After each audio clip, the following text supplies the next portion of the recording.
great. Well, it's great to see everybody here. My name is Brad Wetzler, and I've been an editor and a writer for over 20 years. I began as a magazine editor, working for, among other places, Outside Magazine. I went on to become a freelance writer and a contract writer for Outside George, and I wrote often for the New York Times, occasionally for GQ, places like that. And then I became a book editor and a book writing coach. And so I'm here today. I'm passionate about helping people tell stories, tell them well, tell them more powerfully. And today's topic is voice, and it's kind of a complicated topic, or at least it's kind of a subtle topic. I'm going to cover in the first 20 minutes, some thoughts about voice and about how to develop voice, with some things to think about, and I'm going to open it up for about 10 minutes of questions. So what is voice?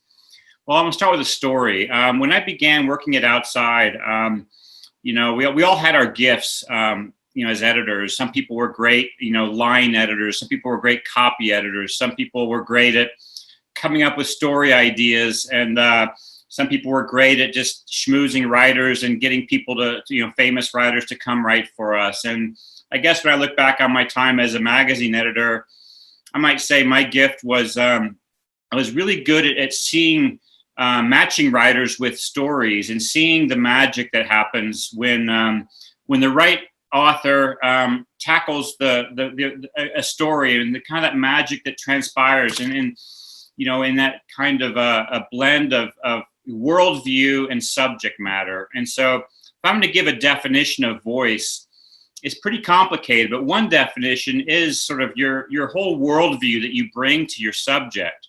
And I'll break that down and say more about what that means. But I'll continue here with the next story. So as I became a writer, I realized I had this gift of finding, of matching, voice with pieces of writing and with subject matter. And I think I started to develop my own voice. And at first, my voice was affected deeply by trying to please editors, to please people that were important to me.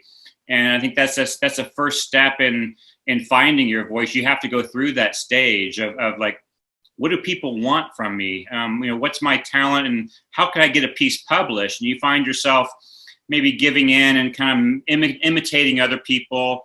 But that's all part of the process of finding your voice. And over time, after you work with other editors, or you get published in various places, you start to lean on things that have worked for you. You start to lean on things that are true for you, and you start to develop your own worldview, and it's a place of trust. And so that's one of the things I'll be expanding upon, is how do you land in a place of trusting yourself with the subject? And so, let me go down a sort of a list of things that feel important about voice.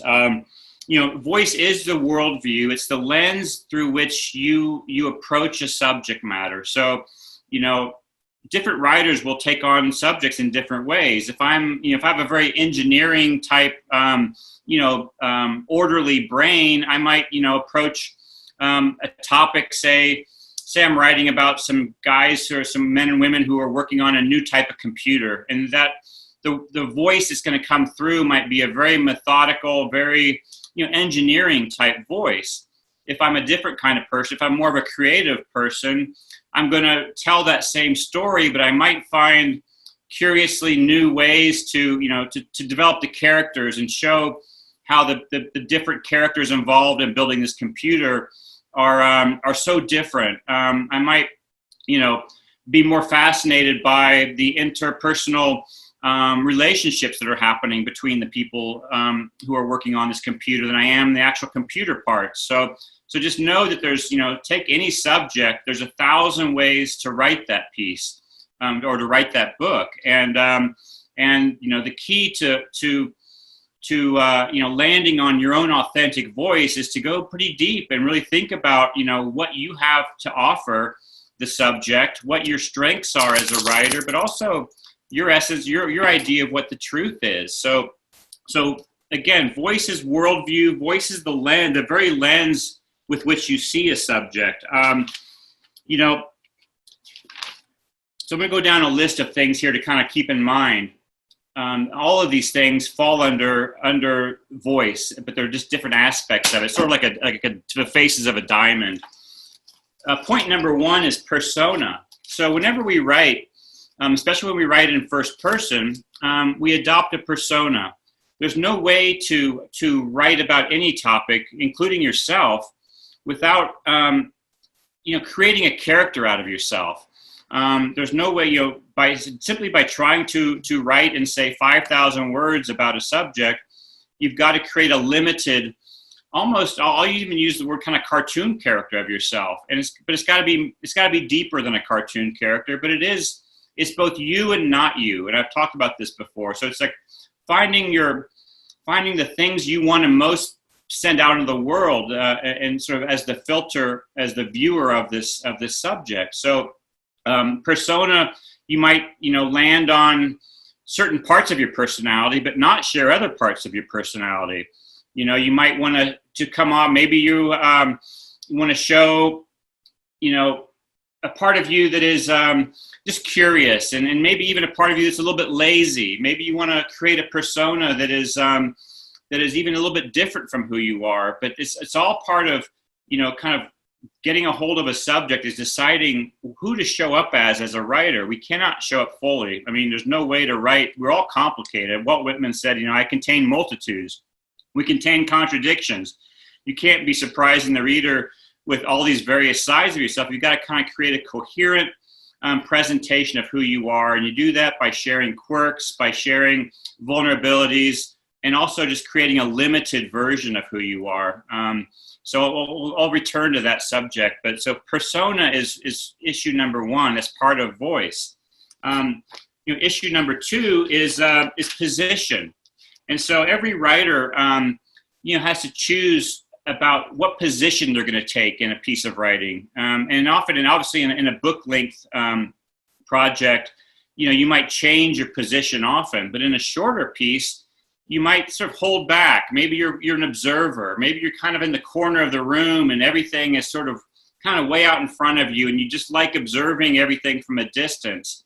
Or maybe you want to be part of the action. If I'm working with these computer guys building a computer, maybe I want to be right in the middle of them and sticking my finger on stuff and getting scolded for getting in the way. And maybe that's kind of part of the image of what I'm trying to create in the piece.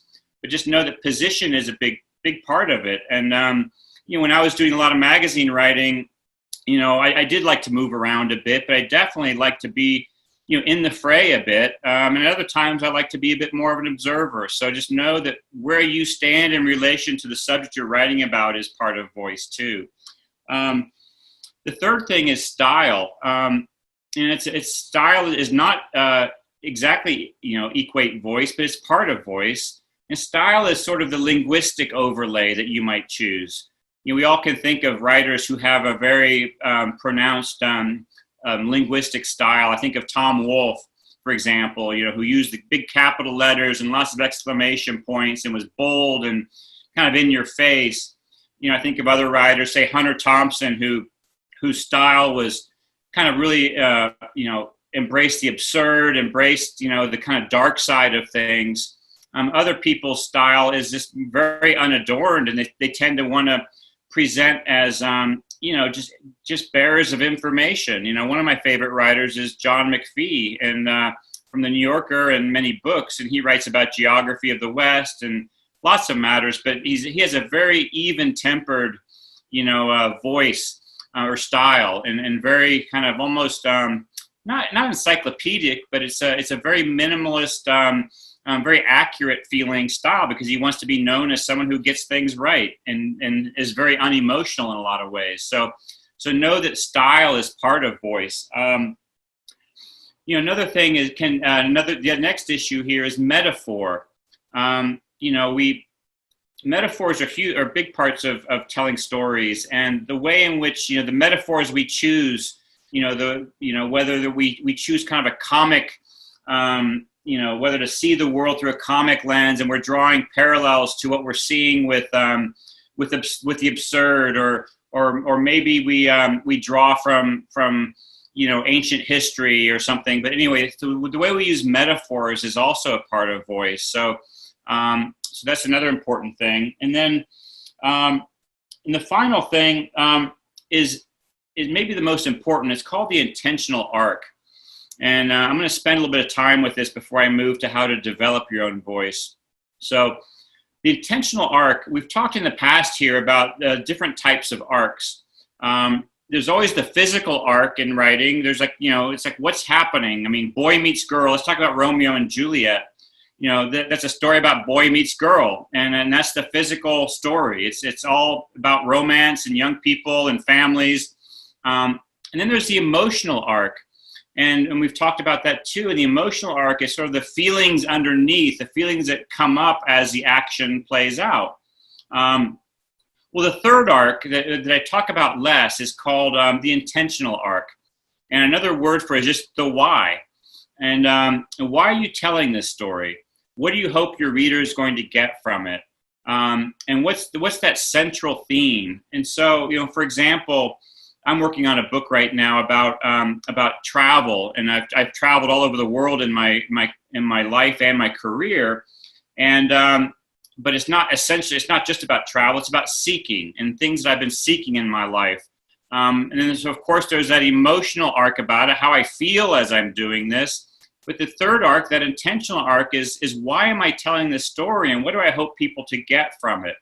And it's hugely important because when you understand your why, everything starts to make sense in your writing. And even it gets clear about what belongs in the story and what doesn't.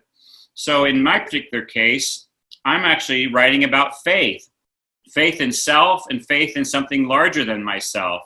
And so that becomes, once I sort of figured that out, and that doesn't always happen right away. It can happen several pages or chapters into your book. But when you figure out your why, it starts to make decisions for you and things start falling away.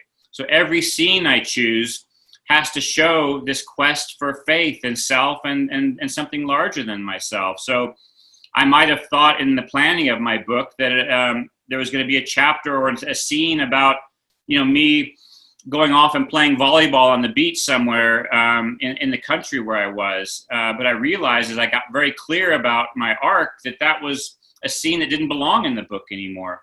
And that maybe then it goes into my second book about something else. And likewise with scenes, within scenes, certain aspects of that scene will fall away. You'll only focus on the material that is feeding into that why, that intentional arc. Why am I telling the story? So if I'm telling a story about self-acceptance, anything outside of that realm that doesn't sort of show how I was getting more or less self-acceptance ends up on the cutting room floor. And so it becomes a process of listening to your own story and sort of asking your story what it wants. And it becomes it's kind of interesting. You're actually not in charge anymore of your own story. The funny thing is, because once you define your why, your intentional arc, you have to show up in the story the way it's asking you to. And so it's quite a kind of a funny feeling when you stop having that sort of willpower over your own story and you start accepting that this is what you've chosen it to be about. And you thought there was going to be some scenes about this in it, but hey, that's not this book. That's not this article. So I can go deeper into that intentional arc in the question and answer period. But I guess to kind of, wrap up and to talk about how to develop your own voice, obviously by writing a lot and by getting a lot of feedback and slowly starting to be able to discern between good feedback and poor feedback and starting to, you might have somebody tell you that this isn't working, but later find that it was. But over time, you start to trust. You start to develop a deep trust about, who you are as a writer.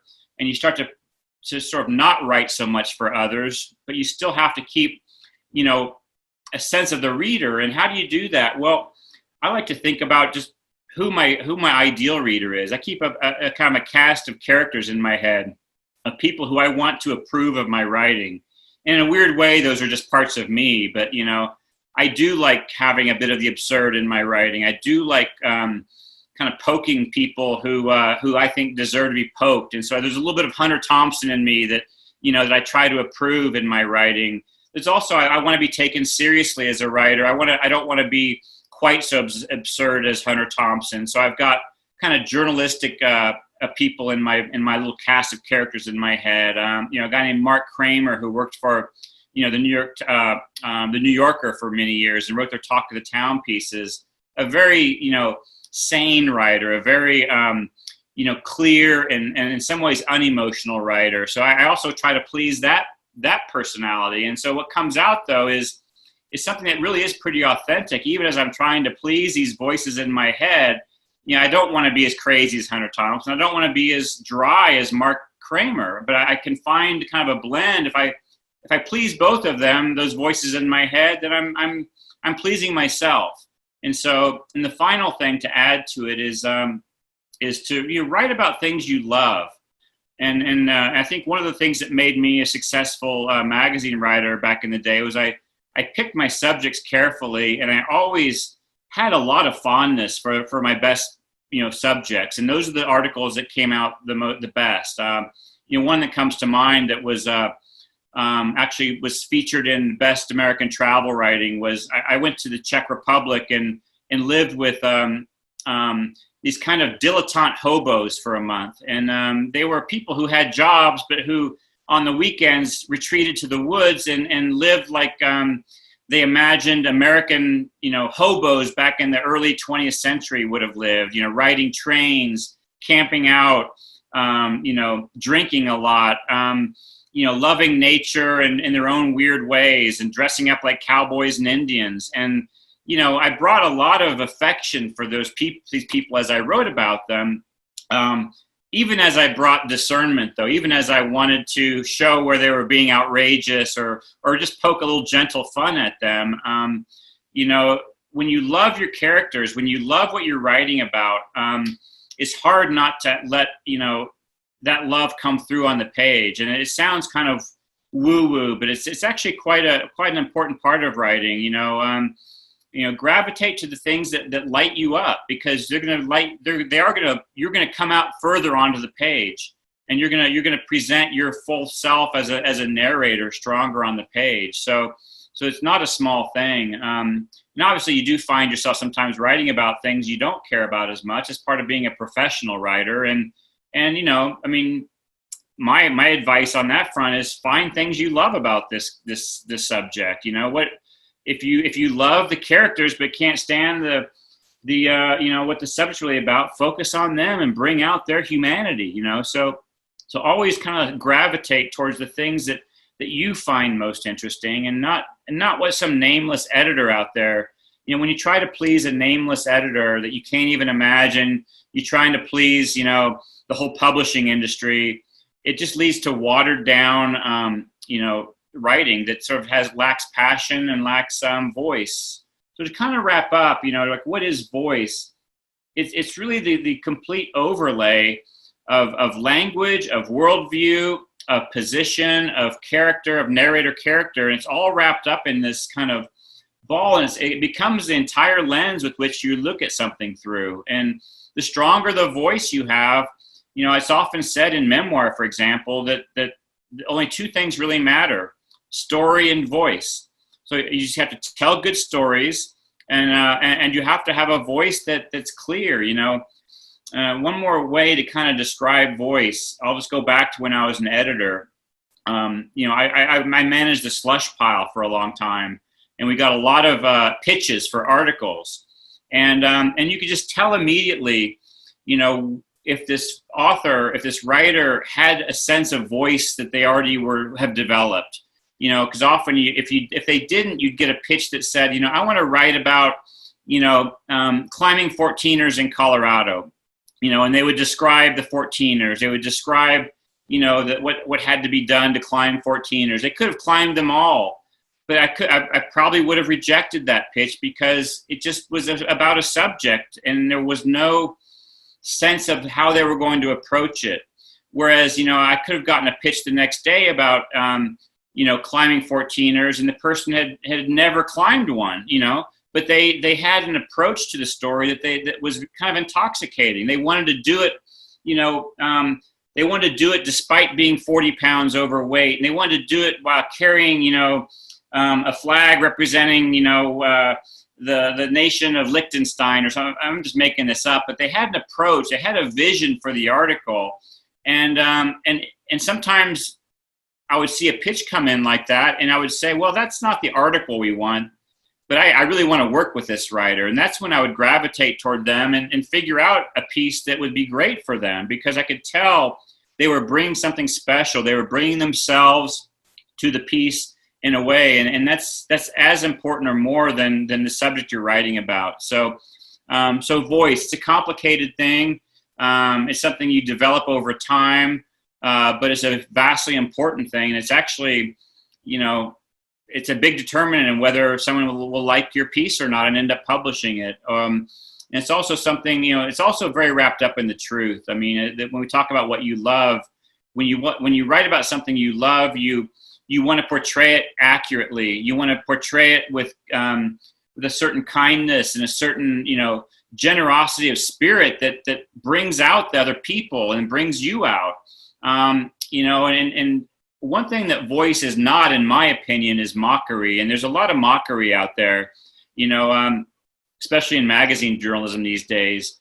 And mockery tends to be mean-spirited. It's taking a subject, and you might have a lot of attitude toward it, but the voice can be very, very juvenile and sort of, like I said, mean-spirited. I can think of pieces I've read recently where the writer, had no love for the subject, and they were told to write about, something, and you could just feel the cynicism coming through. You could feel the disdain, and there's people that like that kind of writing, but it doesn't have the depth, the joy, and the truth to it, because you're constantly trying to pull people down, So, and just be aware that mockery is appreciated out there in the world, but it's not actually a very developed kind of voice. So I'll leave it at that. I'm happy to answer some questions if anyone has any questions.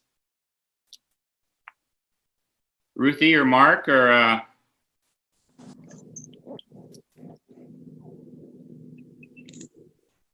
Hey, Brad. Hey, Mark. Can you hear me? Yeah, you're in the airport again. It's like... Yeah, I'm in the airport again. Sorry, apologies. No worries. Excellent presentation. With the what I get from authors' voice is your distinctiveness or your uniqueness. So, do you have any practical, examples or exercises to improve that for a writer? Like, how can we improve our distinctiveness? Yeah, it's a good question. I think, I guess my advice would be to worry less about distinctiveness and worry more about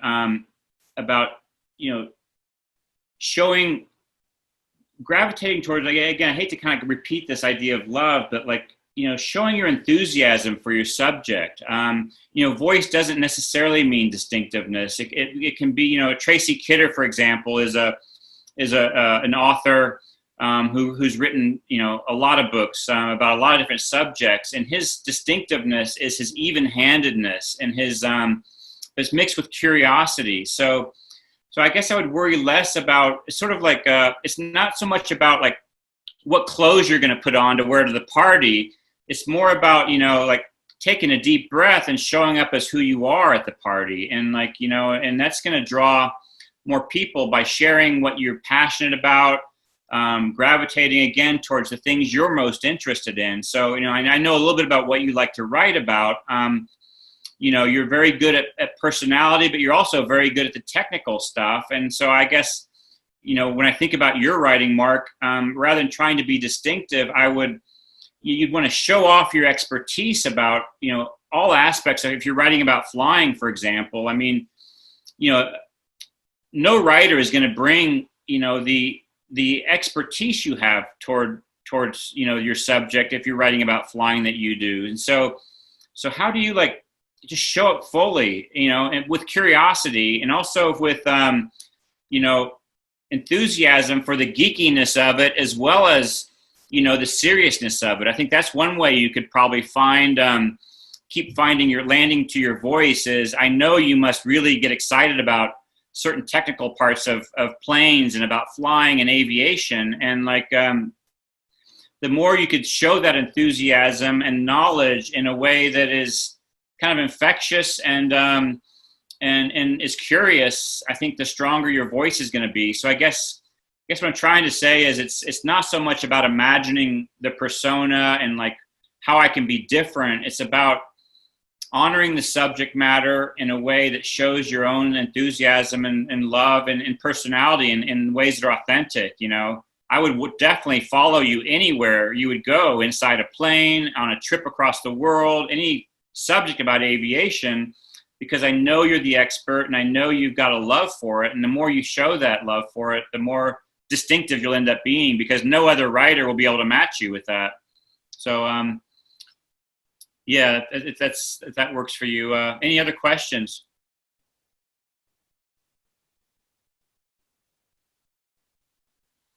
Well, I appreciate your time today. If anything comes up, feel free to email me. You know, just to wrap up, I really liked Mark's question, and I feel like you know, showing up fully with the subject and not pulling punches, not holding back because you think that someone's not going to like your overly geeky approach. Your strength is going to be in celebrating all of that. But of course, you know, at the same time, Mark, I'm not suggesting you like spend pages and pages talking about a certain type of bolt, only if there's some fun way to do it. But, you know, having fun is a big part of voice. I mean, obviously there's darker subjects, but, you know, light people up about a subject in the same way that you're lit up by it. Then you'll find your deepest voice, and also the truth. I mean, you know, when it gets down to it, I've said this before, but every organization, every, you know, group, every couple, you know, has a myth about itself that it's in its best interest to perpetuate. And so much of writing is about kind of getting underneath that myth. And so, you know, if you think of yourself as a myth buster and trying to expose the truth, and I'm not talking about like breaking Watergate, I'm talking about like really saying what underneath happened. If you're writing about a man whose plane crashed 100 years ago, there's a ton of myths about that crash that you'll encounter as you report that book, as you know, Mark, and your job is to like not take anything that anyone says at face value and to say, you know, okay, that's one side of the story, but I think there's more to it, and keep searching for the truth. Keep searching for what myth needs to be broken. And that's a part of voice too, is just that desire to get at you know, bed ground about what really happened in the situation, or what you really feel about what happened, or about what you really feel about something. You know, so keep going toward truth.